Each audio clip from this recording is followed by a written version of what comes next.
Life is so good right now as a Pikmin fan.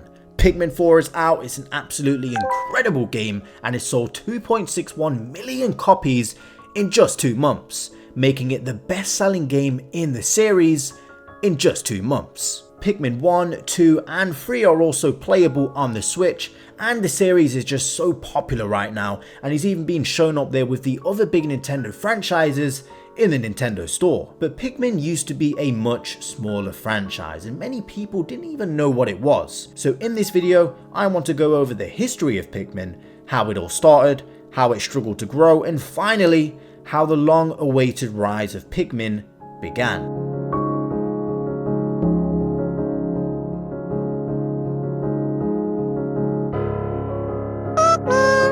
The idea of Pikmin originated when Miyamoto decided to touch grass. He started spending more time with nature and developed an interest in gardening, hence the big emphasis Pikmin has on exploring nature. It was and still is such a unique take on the RTS genre. Pikmin released in 2001 on the GameCube, and you play as the legendary Captain Olimar who crash lands on a mysterious planet where everything seems giant because you are literally the size of Miyamoto's little toe. This is what drew me into Pikmin, being able to explore such a unique, mysterious world from the perspective of essentially an ant. You have 30 days to collect the parts for your ship with the help of the Pikmin, so you can escape before Olimar's life support system fails. Now this was and still kind of is a controversial feature, as not many people like the pressure and feeling of being rushed, although myself personally I do enjoy the sense of urgency and the more realistic feel that it gives to you that you have to get off this planet as quickly as possible. In the first game we are introduced to the 3 main Pikmin types. The red Pikmin, the first type you discover, they are resistant to fire and have stronger attack power. The yellow Pikmin with increased throw height, electric resistance, and they can also carry bombs in this game. And lastly, the blue Pikmin with the water resistance. Pikmin 1 was still well received and sold a decent amount, taking into consideration it was a brand new IP on a system that didn't really sell that well. It was launched very early on in the GameCube's life and was a good demonstration of the power of this new console. Being able to have up to 100 Pikmin on the screen at one time just wouldn't have been possible before on previous hardware. And not long after the original, Pikmin 2 was released in 2004 and removed the controversial 30-day time limit feature and follows the story of Captain Olimar again, but this time he actually returns to the Pikmin planet with his friend Louie to gather treasure to save his boss's company. The sequel introduced a new 2-player mode, caves, and new Pikmin types, all discovered underground. The larger, more slower purple Pikmin, who has a strength of 10 Pikmin, the smaller but faster white Pikmin, who are immune to poison, and Bulbman, a parasitic type of Pikmin. These things still make me really uneasy, I don't know why. Pikmin 2 was also very well received and again sold decently for the system it was on. Although it wasn't selling the same numbers as the big Nintendo games out there, Pikmin had a small cult following. It had a lot of potential, it just needed more exposure. Maybe like being released on a better selling console? So in comes the Nintendo Wii, a super successful console that took the world by storm.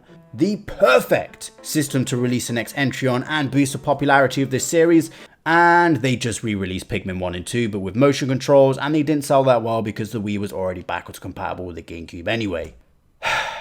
Look, I don't hate the motion control versions, new play control, whatever you want to call it. Quite the opposite actually, I think they're great. Some people even think these are the best way, the definitive way to play Pikmin 1 and 2.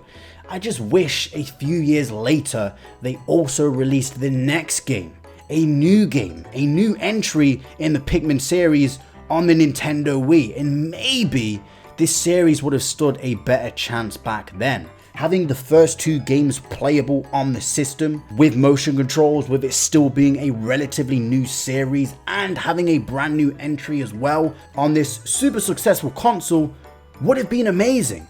But finally, 9 years later from the release of Pikmin 2, and we would finally see the release of Pikmin 3. Another magnificent title. Are you starting to see a trend here? And it was released on the Wii U. Another underperforming system. Are you starting to see a trend here? Pikmin 3 follows the story of Elf, Brittany and Charlie, who are here to collect food for their starving planet. All past Pikmin return apart from Bulbmin, along with 2 new types, the Rock Pikmin.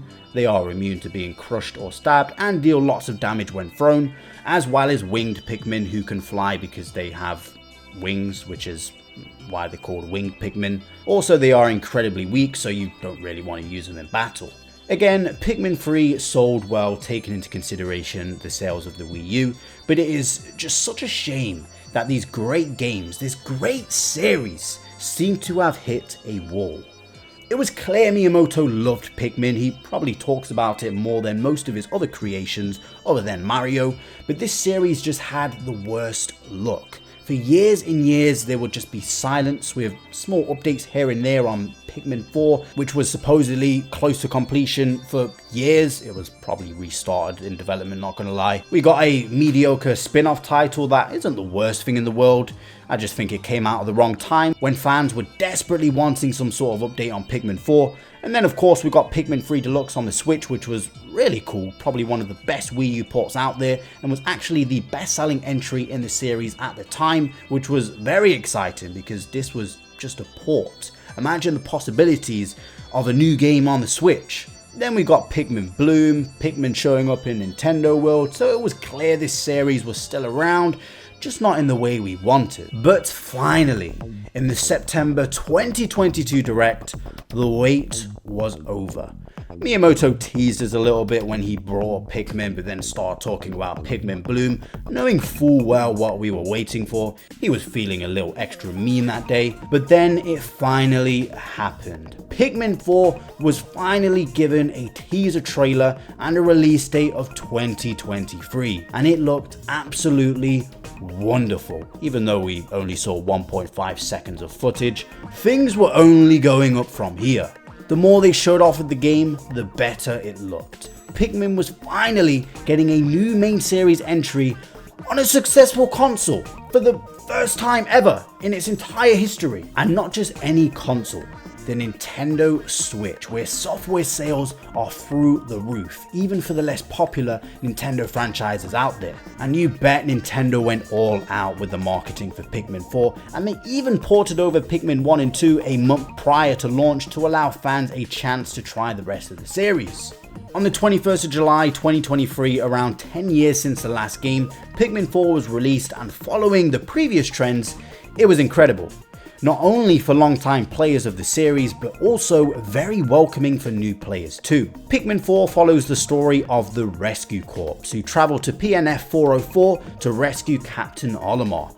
But surprise surprise, they crash land on the planet and you play as the new recruit who now has to rescue the other members of the Rescue Corps, along with following the original mission. Pikmin 4 introduces new Pikmin types such as the Ice Pikmin, which have the ability to freeze over enemies, and Water, probably one of my favorite types honestly, just because of how broken they actually are, and Glow Pikmin, which are primarily used at night and can also be used in caves. We also got Ochi, who you can upgrade throughout the game and is very useful. We also got Night Expeditions. Finally, I always wanted to explore at night and just love the way they did it, like the whole survival twist that you have going on, a new camera angle, character customization, and perhaps my favorite part of the game, spoiler alert for the post game, Olimar's Shipwreck Tale. Essentially a true sequel to Pikmin 1. This brings back the time limit and you can play through the whole events that lead up to the tutorial, so it basically does one big loop around, which is just really cool, and it's just so fun to speedrun this as well. Now, the only part of the previous trends Pikmin 4 doesn't follow is that it was finally released on a system that is successful. Very successful, might I add, and it paid off big time. So many newcomers have tried and fell in love with the Pikmin series, and again, it sold 2.61 million units in just 2 months. The best-selling Pikmin game in just 2 months. Think about where it will be after the holiday season, and where do you think it will peak? I personally think around maybe 4 or 5 million. Either way, amazing, record-breaking figures for the series. So that just begs the question, what is next for Pikmin? Well, I think Pikmin has finally broken free from the curse, and it is definitely a mainstay for Nintendo. It has proven that it can be a successful series if it is given the exposure it deserves. Honestly, they just need to keep doing what they are doing, and Pikmin are very marketable and great for merch, which is why we see it up there with the other big Nintendo franchises in the Nintendo store. Keep up the momentum, the shorts, the comics, being in Nintendo World, all of that stuff is great for extending its reach. Even Pikmin Bloom is great to extend its reach and get Pikmin out there. Now, I doubt we'll get DLC for Pikmin 4. It's possible, but I doubt it. But for the next entry, just don't make us wait 10 years again, and I think we'll be all good. Either way, don't worry Pikmin fans, it is finally our time. The rise of Pikmin has begun. Sunrise.